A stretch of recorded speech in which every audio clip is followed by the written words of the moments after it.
Assalamualaikum warahmatullahi wabarakatuh. Alhamdulillah, segala puji bagi Allah Tuhan semesta alam. Solawat dan salam tak lupa kita curah kepada baginda Nabi Muhammad SAW.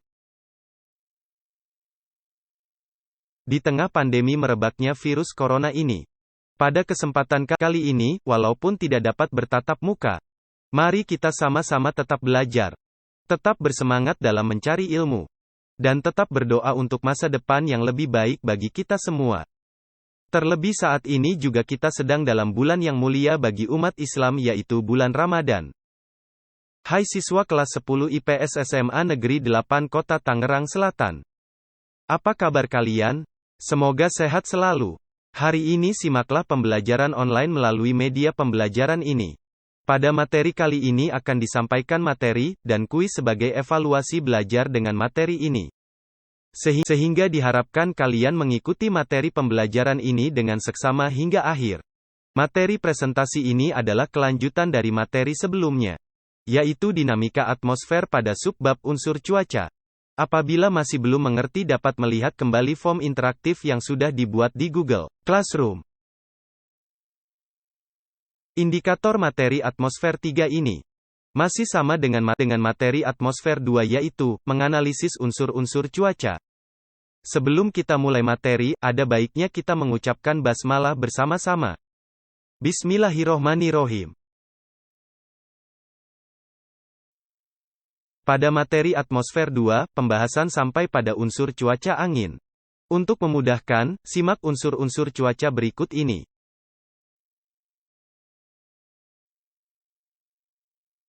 Kelembaban udara. Di udara terdapat uap air yang berasal dari penguapan samudra. Sumber lainnya berasal dari danau-danau, sungai-sungai, tumbuh-tumbuhan, dan sebagainya. Makin tinggi suhu udara, makin banyak uap air yang dapat dikandungnya. Hal ini berarti makin lembablah udara tersebut. Alat untuk mengukur kelembaban udara dinamakan higrometer. Ada dua macam kelembaban udara, yaitu kelembaban udara absolut, ialah banyaknya uap air yang terdapat di udara pada suatu tempat. Dinyatakan dengan banyaknya gram uap air dalam 1 meter kubik udara. Kelembaban udara relatif, ialah perbandingan jumlah uap air dalam udara atau dalam kelembaban absolut, dengan jumlah uap air maksimum yang dapat dikandung oleh udara tersebut dalam suhu yang sama. Dan dinyatakan dalam curah hujan, yaitu jumlah air hujan yang turun pada suatu daerah dalam waktu tertentu. Alat untuk mengukur banyaknya curah hujan disebut rain gauge. Curah hujan diukur dalam harian, bulanan, dan tahunan. Curah hujan yang jatuh di wilayah Indonesia dipengaruhi oleh beberapa faktor, antara lain bentuk medan atau topografi, arah lereng medan, arah angin yang sejajar dengan garis pantai, dan jarak perjalanan angin di atas medan datar. Berdasarkan ukuran butirannya, hujan dibedakan menjadi hujan gerimis atau drizzle, diameter butir-butirannya kurang dari 0,5 mm. Hujan salju atau snow, terdiri dari kristal es yang temperatur udaranya di bawah titik beku.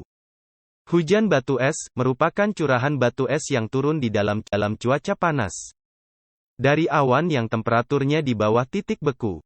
Hujan deras atau rain, yaitu curahan air yang turun dari awan yang temperaturnya di atas titik beku dan diameter butirannya kurang lebih 7 mm.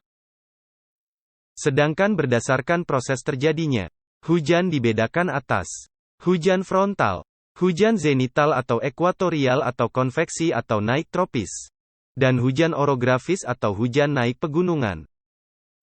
Hujan frontal adalah hujan yang terjadi di daerah front, yang disebabkan oleh pertemuan dua massa udara yang berbeda temperaturnya.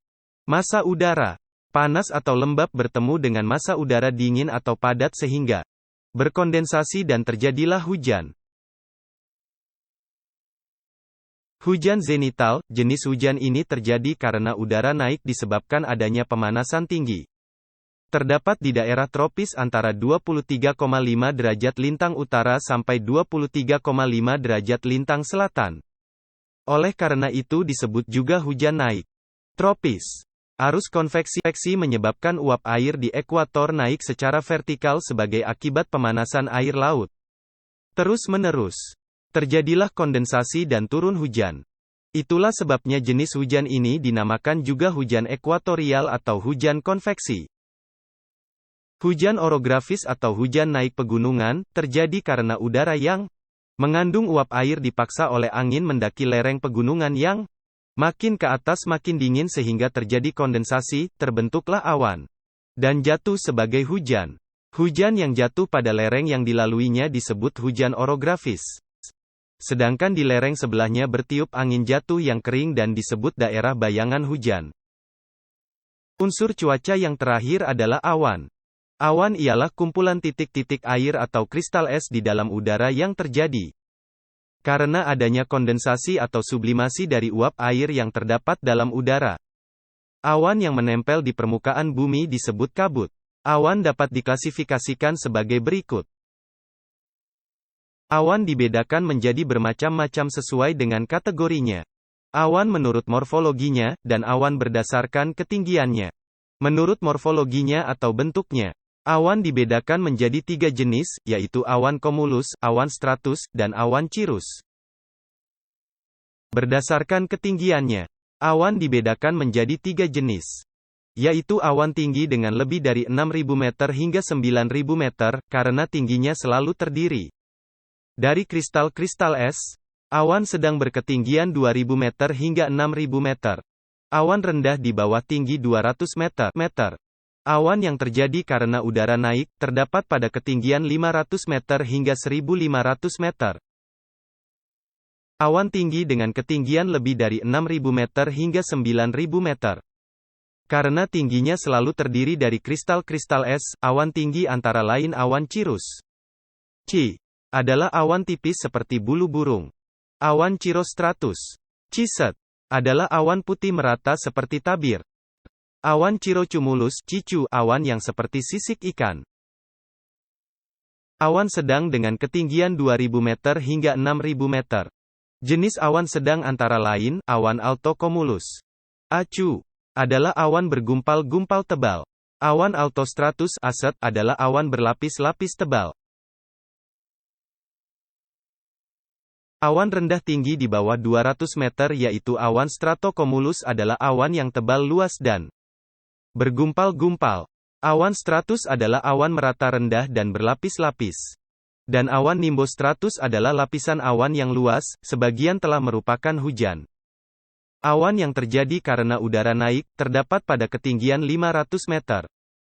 1.500 meter yaitu cumulus adalah awan bergumpal-gumpal, dasarnya rata.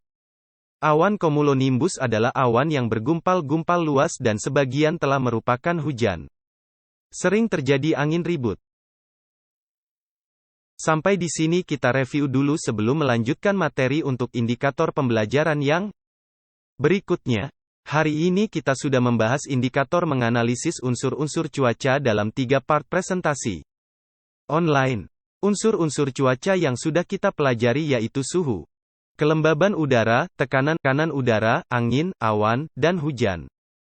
Semua unsur cuaca itu sangat bermanfaat untuk mengetahui keadaan cuaca di hari itu.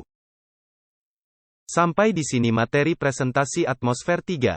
Jangan lupa untuk mengerjakan review materi atmosfer 3 di Google Classroom. Selalulah mengecek Google Classroom-nya. Dan ingatkan teman-teman untuk selalu mengecek pembelajaran di Google Classroom. Tetap jaga kesehatan, dan rajinlah selalu beribadah. Tetap di rumah, dan selalu bersemangat dalam belajar. Terima kasih.